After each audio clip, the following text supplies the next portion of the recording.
Hello student. तो चलिए मेरे यूट्यूब चैनल पर आप लोगों का स्वागत है। तो पिछले क्लास में हम लोगों ने 1 से लेकर के 20 तक के टॉप क्वेश्चन किए थे और आज हम लोग 21 से लेकर के 40 तक के मोस्ट वीवीआई क्वेश्चन करेंगे। तो चलिए हम लोग अपना वीडियो को शुरू करते हैं। तो पहला क्वेश्चन है 21 नंबर का, अर्धचालक में विद्युत चालकता का क्या कारण है। यह क्वेश्चन 2015 में पूछा गया है। अर्धचालक में विद्युत चालकता का क्या कारण है। तो ऑप्शन ए में है केवल इलेक्ट्रॉन, ऑप्शन बी में है केवल छिद्र, और ऑप्शन सी में है इलेक्ट्रॉन एवं छिद्र दोनों, और ऑप्शन डी में इनमें से कोई नहीं। तो चलिए इसका राइट जवाब हो जाएगा ऑप्शन नंबर सी, यानी कि इलेक्ट्रॉन एवं छिद्र दोनों होता है। यानी अर्धचालक में विद्युत चालकता का कारण होता है कि कोई अगर अर्धचालक है तो उसमें विद्युत चालकता का क्या कारण होता है। तो उसमें यही कारण होता है कि इलेक्ट्रॉन एवं छिद्र दोनों का कारण होता है। तो चलिए अब नेक्स्ट क्वेश्चन की तरफ हम लोग चलते हैं। क्वेश्चन नंबर 22 में एन टाइप के अर्धचालक में बहुसंख्यक धारावाहक होता है। ऑप्शन नंबर ए में है प्रोटॉन, ऑप्शन नंबर बी में है होल, ऑप्शन नंबर सी में है अल्फा कण, और ऑप्शन नंबर डी में है इलेक्ट्रॉन। तो चलिए इसका सही जवाब हो जाएगा ऑप्शन नंबर डी, इलेक्ट्रॉन का। तो यहाँ पर जो इसका राइट आंसर हो जाएगा ऑप्शन नंबर डी, इलेक्ट्रॉन। तो चलिए अब नेक्स्ट क्वेश्चन की तरफ चलते हैं हम लोग। तो अगला क्वेश्चन है मेरा कि पी टाइप के अर्धचालक में बहुसंख्यक धारावाहक होते हैं। यह क्वेश्चन बिहार बोर्ड 2016 में पूछा गया था और इसका राइट जवाब हो जाएगा, यानी कि ऑप्शन नंबर यहाँ पर बी हो जाएगा, होल छिद्र। तो नेक्स्ट क्वेश्चन की तरफ चलते हैं। क्वेश्चन नंबर 24, यह क्वेश्चन है कि कुचालक पदार्थ में संयोजकता पट्टी तथा चालकता पट्टी के बीच बताना है आपको कि दौरा। ऑप्शन ए में दौरा वर्जित क्षेत्र होता है, ऑप्शन नंबर बी में रिक्त स्थान नहीं होता है, ऑप्शन नंबर सी में पतला वर्जित क्षेत्र होता है, और ऑप्शन नंबर डी में इनमें कोई भी हो सकता है, इनमें से कोई भी हो सकता है। तो इसका राइट जवाब हो जाएगा मेरा ऑप्शन नंबर, इसका आंसर हो जाएगा ऑप्शन नंबर ए, वर्जित क्षेत्र, चौड़ा वर्जित क्षेत्र होता है, यानी कि ऑप्शन नंबर ए इसका सही हो जाएगा। तो चलिए अब नेक्स्ट क्वेश्चन की तरफ चलते हैं। क्वेश्चन नंबर 25 में सुचालक पदार्थ में संयोजकता पट्टी तथा चालकता पट्टी के बीच बताना है आपको कि सुचालक जो पदार्थ होते हैं उसमें संयोजकता पट्टी तथा चालकता पट्टी के बीच क्या होता है। तो ऑप्शन नंबर ए में चौड़ा वर्जित क्षेत्र होता है, ऑप्शन नंबर बी में पतला वर्जित क्षेत्र होता है, और ऑप्शन नंबर सी में कोई रिक्त स्थान नहीं होता है, और ऑप्शन नंबर डी में इनमें से कोई भी हो सकता है। इसका राइट जवाब हो जाएगा ऑप्शन नंबर सी, यानी कि कोई भी रिक्त स्थान इसमें नहीं होता है। तो चलिए अब क्वेश्चन नंबर हम 26 की तरफ चलते हैं। तो क्वेश्चन नंबर 26 में क्या है कि डायोड का उपयोग करते हैं। यह क्वेश्चन बिहार बोर्ड 2017 में पूछा गया है कि डायोड का उपयोग करते हैं। ऑप्शन नंबर ए में आवर्धक जैसा, ऑप्शन नंबर बी में दोलक जैसा, ऑप्शन नंबर सी में मॉड्यूलेटर जैसा, और ऑप्शन डी में रेक्टिफायर जैसा। तो आप लोगों को बताना है इसका राइट आंसर कि डायोड का उपयोग कहाँ करते हैं। तो चलिए इसका राइट जवाब हो जाएगा ऑप्शन नंबर डी, रेक्टिफायर में इसका इस्तेमाल हम लोग करते हैं। कि डायोड का उपयोग कहाँ करते हैं हम लोग, तो रेक्टिफायर के रूप में हम लोग इसका इस्तेमाल करते हैं। तो चलिए अब नेक्स्ट क्वेश्चन नंबर 27 की तरफ चलते हैं। 500 HZ के श्रव्य आवृत्ति आयाम मॉड्यूलित तरंग के लिए उपयुक्त वाहक आवृत्ति होगी। क्वेश्चन बोलता है कि 500 HZ के श्रव्य आवृत्ति आयाम मॉड्यूलित तरंग के लिए उपयुक्त वाहक आवृत्ति होगी। ऑप्शन नंबर में 500 HZ है, और ऑप्शन नंबर बी में 100 HZ है, ऑप्शन नंबर सी में 500 HZ है, और ऑप्शन नंबर डी में 50,000 HZ है।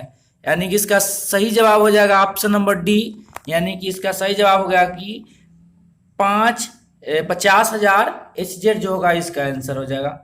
तो चलिए अब क्वेश्चन नंबर हम 28 की तरफ चलते हैं।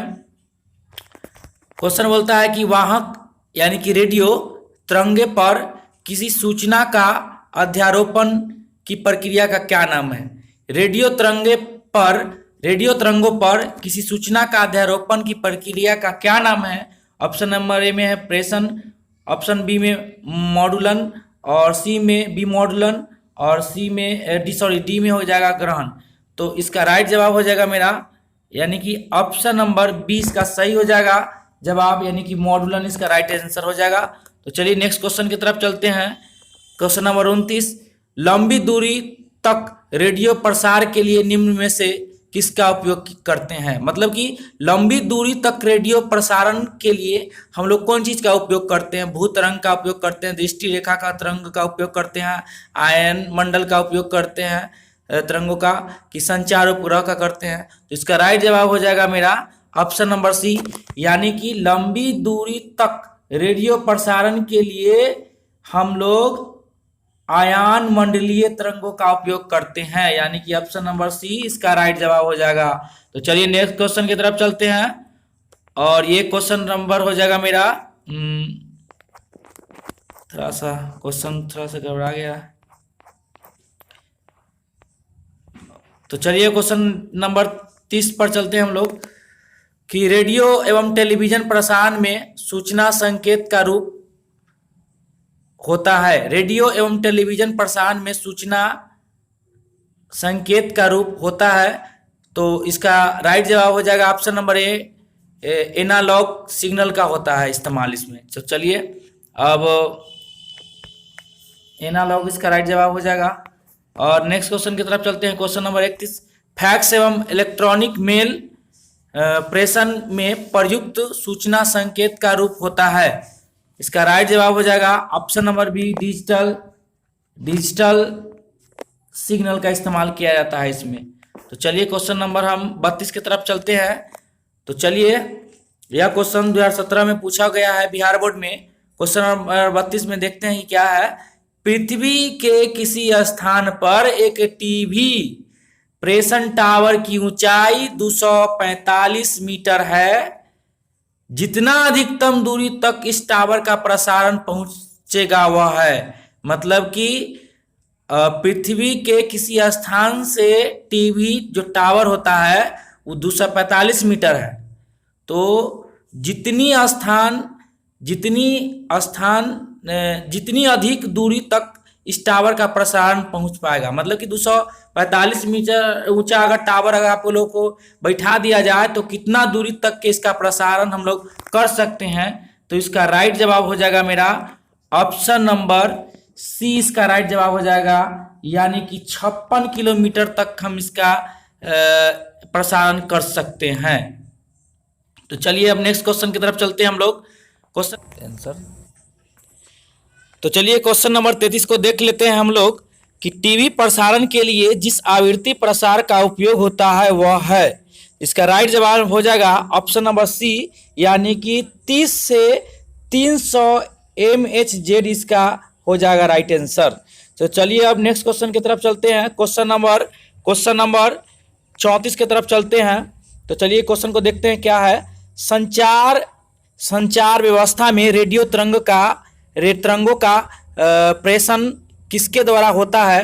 तो इसका राइट जवाब हो जाएगा ऑप्शन नंबर डी, यानी कि इनमें से सभी के द्वारा होता है, यानी कि सभी तरंगों के द्वारा होता है। चलिए यानी कि भू तरंगे, आकाशीय तरंगे और अंतरिक्ष तरंगे, इन तीनों के द्वारा होता है, यानी कि इसका आंसर हो जाएगा right answer option number D. तो चलिए नेक्स्ट क्वेश्चन की तरफ चलते हैं। क्वेश्चन नंबर 35 को देख लेते हैं क्या है क्वेश्चन। तो आयाम मॉड्यूलेशन सूचकांक, यह क्वेश्चन बिहार बोर्ड में पूछा गया है और एमटी में भी पूछा गया है, कि आयाम मॉड्यूलेशन सूचकांक बताना है आपको कि क्या होता है। तो ऑप्शन ए में हमेशा शून्य होता है, या फिर ऑप्शन नंबर बी में 1 से लेकर के अनंत के बीच होता है, या ऑप्शन नंबर सी में 0 से 1 के बीच होता है, या ऑप्शन नंबर डी 0.5 से अधिक नहीं हो सकता है। तो चलिए इसका राइट जवाब हो जाएगा ऑप्शन नंबर सी, यानी कि आयाम मॉड्यूलेशन सूचकांक जो होता है वह 0 और 1 के बीच होता है। तो चलिए नेक्स्ट क्वेश्चन की तरफ चलते हैं। क्वेश्चन नंबर 36 की तरफ। व्योम तरंगों के उपयोग द्वारा क्षितिज पर पार संचार के लिए निम्नलिखित आवृत्ति में से कौन सी उपयुक्त रहेगी? तो चलिए इसका राइट जवाब हो जाएगा ऑप्शन नंबर बी यानी कि 10 MHz हो जाएगा इसका राइट जवाब। तो चलिए हम लोग देख लिए। अब नेक्स्ट क्वेश्चन की तरफ चलते हैं, क्वेश्चन नंबर 37 की तरफ। क्वेश्चन नंबर 37 है कि भूतरंगों के प्रेषण में प्रयुक्त आवृत्ति परास होता है। तो चलिए इसका राइट जवाब हो जाएगा ऑप्शन नंबर बी यानी कि 500 kHz से लेकर के 1500 kHz तक के इसका होता है। तो इसके यानी कि ऑप्शन नंबर मेरा हो जाएगा बी। तो चलिए नेक्स्ट क्वेश्चन की तरफ चलते हैं। क्वेश्चन नंबर 38 को देख लेते हैं हम लोग। क्या है? आकाश तरंगों द्वारा संचार के लिए उपयुक्त आवृत्ति परास है। तो इसका राइट जवाब हो जाएगा ऑप्शन नंबर सी यानी कि 2 MHz से लेकर के 20 MHz तक के है। तो चलिए इसका राइट आंसर हम लोग क्लिक कर लेते हैं, टिक कर लेते हैं, यानी कि ऑप्शन नंबर सी था इसका राइट जवाब। क्वेश्चन नंबर 39 की तरफ चलते हैं हम लोग कि UHF परिसर की आवृत्तियों का प्रसारण प्रायः किसके द्वारा होता है। तो इसका राइट आंसर हो जाएगा ऑप्शन नंबर डी आकाश तरंगों के द्वारा होता है। तो चलिए नेक्स्ट क्वेश्चन की तरफ चलते हैं। ये क्वेश्चन नंबर हो गया मेरा 40। आकाश तरंग का संचार आधारित है। तो यह ऑप्शन नंबर ए हो जाएगा आयन मंडल द्वारा परिवर्तन पर होता है, यानी कि इसका राइट जवाब हो जाएगा ऑप्शन नंबर ए।